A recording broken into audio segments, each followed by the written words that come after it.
Hello, everyone, and welcome to the new episode of Entrepreneurship Lab. As always, we are bringing you a new topic and interesting guests, experts, entrepreneurs, and business owners. And today I'm very excited because we have someone who is a serial entrepreneur, philanthropist, businessman, business owner, and if I'm correct, in 2016 built one of the fastest growing franchise in United States. And this is what we're going to talk about. How can you scale your business and franchise it? So please help me welcome CK Charles. CK, thank you for being here today. Thank you so much, Nirvana. It's glad to be here. Thanks for having me. I know how busy you are, and I know how many projects you have. You consult some of the biggest companies in the world.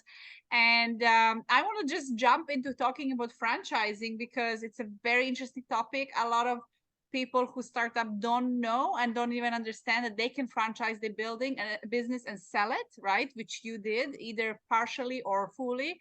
And I'm very excited to learn from you, and all listeners learn from you. So I'm just going to go straight to the questions. And can you tell Absolutely. us what is the number one thing before building a franchise that every business owner has to understand? Well, the biggest thing that you want to know is what value are you bringing on the table? That's pretty much at the core of every business, be it franchising, be it licensing, be it just your own business. You want to ask yourself, what value am I bringing on the table? Now, in the context of franchising, you want to find out, what's the value? Is it because you can negotiate with the suppliers way better than anybody else for those companies that are, product based? Is it the branding? Maybe you have built your brand and it's so reputable. Some brands precede their products, not to mention any names, but I don't think McDonald's has the best hamburger, but they've built a very sustainable brand. What value are you bringing? Is it the system of operation? Is it you have a proprietary software? Is it advertising and support? Is it the initial training? Maybe you have a 5-star kind of training that you're bringing on the table. Is it the turnkey solution? In my business, one of the things that distinguished me in the market is the ability to give passive investors a turnkey solution. Say, hey, give us the money, we'll bring you the key.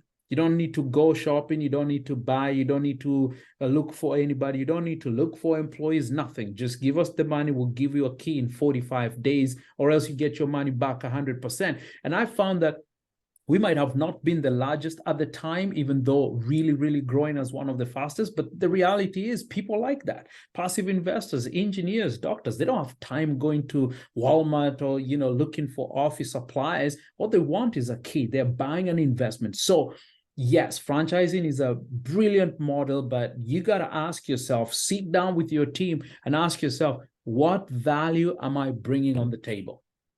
Amazing. So I'm a big fan of systems, and I know you are one of the best people when it comes to creating a systems.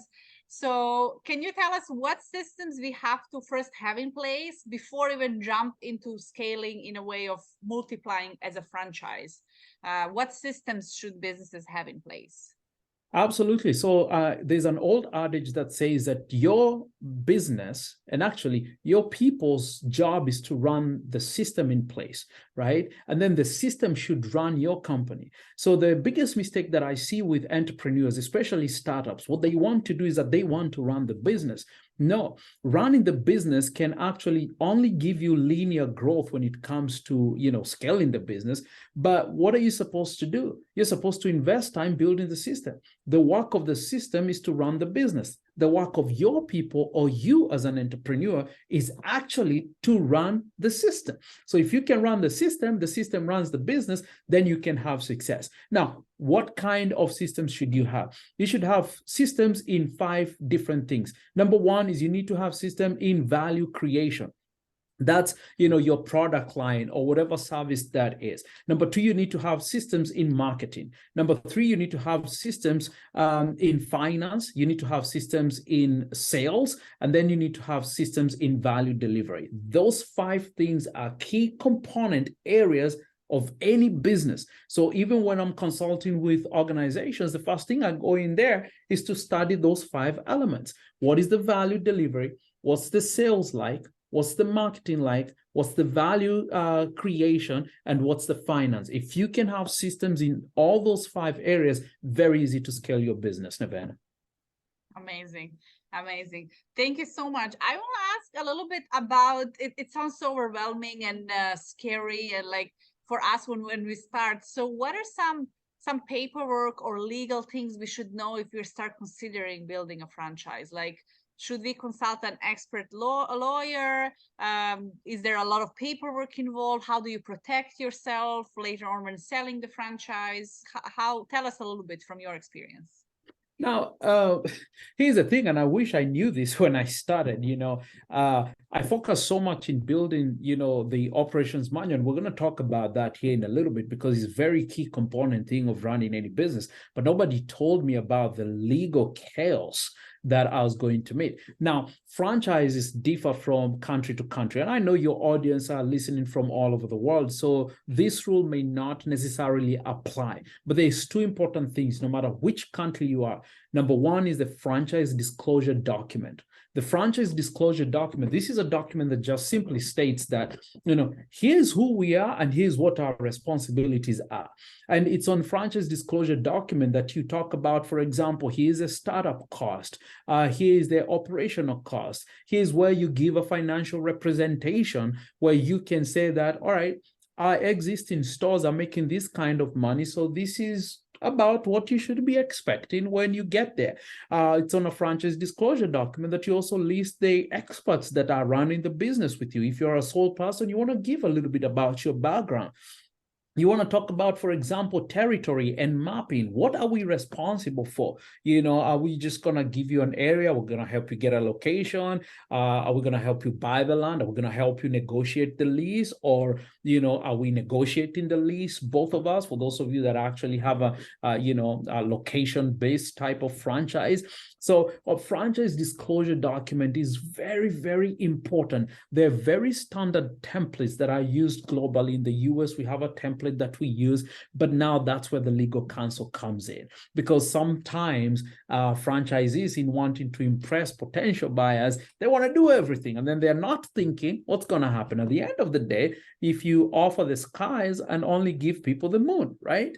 Now, the second document is a franchise agreement. Now, a franchise agreement is where now we state out, hey, here's the agreement, okay, between us and you.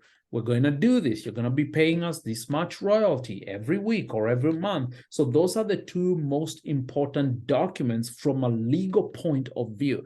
But when it comes to the company itself, one of the important documents that have legal, exposure would be your operations manual, right? Because this is where you're stating everything that has to do with your business. This is what you're saying, this is proprietary about us. If you disclose this, we can sue you. But at the same time, franchisees can sue you if your operations manual does not deliver what you said it was going to deliver, right? So these are the documents you should be paying attention to. Wow, amazing. Thank you so much.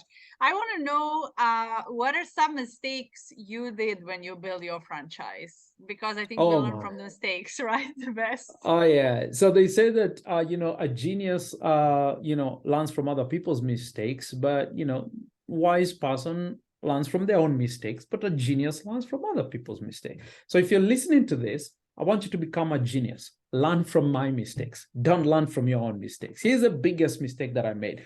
I was hungry to sell. And so anybody that had money in the beginning, I was like, come on board. I didn't think so much about the qualifying process. And as a result, I ended up getting, in the beginning, very bad franchises because, you get someone who has money.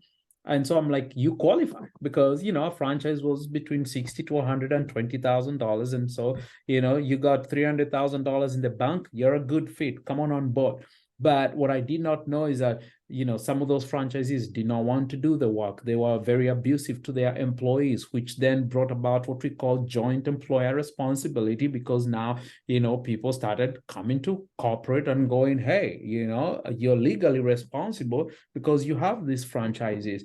I did not know that some of them were going to steal from me. They were going to steal my employees and all those things. So the qualifying process is very, very important. I was qualifying people based on their ability to afford the franchise, not really thinking that there was a cultural fit. They needed to fit culturally to what we're doing. So that is one of the biggest mistakes that I did. Oh, wow. And you see, like sometimes we wouldn't even think about that. And especially when entrepreneurs are so hungry and young, and like you said, you just want to sell and make money and grow it as fast as you can. And then I learned that from you in one conversation, that the real problems come when you start growing, not at the beginning. Not at But the when you beginning. really experience growth, then you experience the big problems with people, with team, with legal things and mess if you didn't create a good system from the beginning. So that's very powerful. What is the biggest obstacle you overcame when you built your franchises? What is something that was like a really difficult and challenging? Well, I want to say, I'm a foreigner in the United States, so I was not born and raised here. So you have to understand that with me comes my cultural background, my understanding of how business should be done. And so now here you are in a foreign country, African, dark-skinned, trying to penetrate a market that has been white dominated. No offense to anyone speaking, listening to this, but that's the reality. And in a space where there was people that were way more qualified than me, they had a lot of experience being in the industry for many years, and so I had to deal with that. It's the accent. You're trying to hire people that are like, "Hi, I'm not sure we can hear you all right." Well, that's at least what they said. But those kind of obstacles are very interesting. And here's the thing: obstacles are good to have. Now, here's the thing: people ask me, would you avoid going through that? No, no, no, no. I discovered that the process was way more important than the destination, and so I began learning how the way of doing business in the United States, and how you can take something from nothing to becoming a multi-million-dollar corporation. That's how I learned. Yeah, yeah, amazing.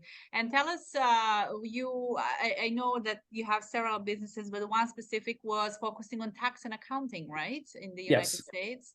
All right. And you ended up selling the franchise, the full or just partially? So I sold about 99% of it.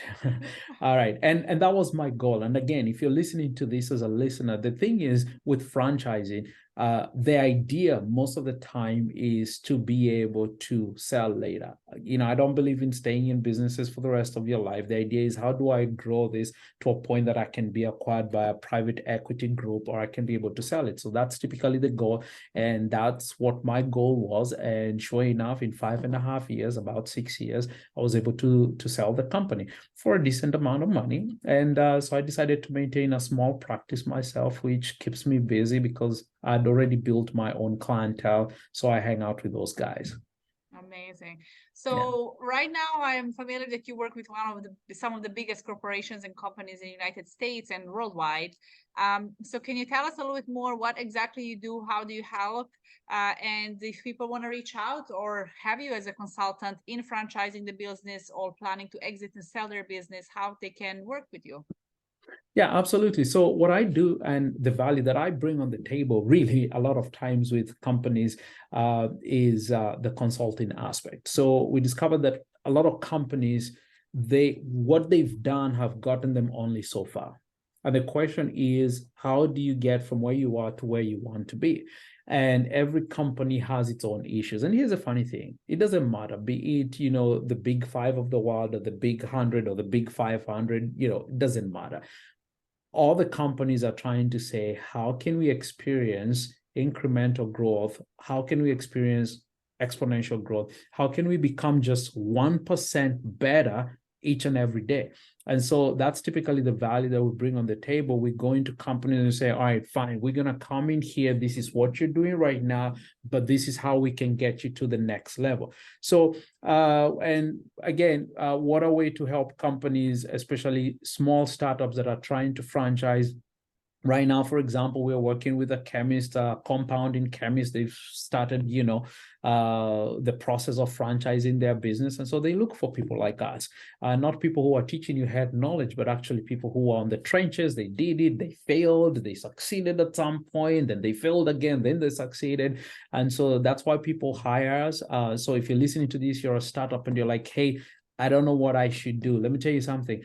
I tell people all this all the time. Never franchise your business without first sitting down with a franchise consultant, because they will save you thousands, if not hundreds of thousands of dollars in either legal fees, operational fees, or whatever the case is. I'm always telling people that you got to spend time and get counsel. Why? Because there are people I've talked to, and at the end of the day, I was like, your business is not franchisable. Don't franchise your business. And they're like, what do you mean? I thought this was brilliant. But so is every entrepreneur. Every entrepreneur thinks and believes that they have the best idea and the world is going to embrace their idea like they did with Google and Facebook, and they're going to be billionaires next week. And I'm like, no, right? So some concepts are not just franchisable. So I tell people, sit down with someone, go through the process and see, can I franchise this business? And if I cannot, then let's look for another way for growing your business. It's not all concepts are franchisable, but that does not mean that franchise is the only way to scale your business. It's one of the ways to scale your business, but it's not the only way to scale your business. Amazing. Yes, exactly. Thank you so much. I want to ask to finish this episode, one last advice you would give to anyone listening. Yes, we talked about franchising and scaling. So anything else you would add or give us a very valuable advice in one more minute of your time? Absolutely. Well, thank you so much. Now, here's the thing I'm going to say, and thank you so much for having me on the podcast today. Now, if you're listening to this, I happen to know Nevena in person, and that's why she has me on the show today. And she's really one of the best business coaches that I know. And the reason I'm saying that is because I've seen her grow from just zero to helping companies of all kinds. This is someone I'm always inviting next to me whenever I'm speaking somewhere. So if you're listening to this and you don't have a business coach, why are you wasting your time? Sign up, talk to Nevena. She's going to change your life. I promise I didn't expect this. I didn't ask you this question so you can sell for me. No, absolutely. So but much. I believe so much in what you're doing, the value that you're bringing to entrepreneurs. I think you're really amazing business coach, and I'm so glad to be here today with you. Thank you for your time. We appreciate you. Thank you everyone for listening. I'm sure you got so much value. CK had a limited time, so we went really fast, but this was really priceless. Thank you, CK, once again, and thank you everyone for listening. I will see you in the next episode.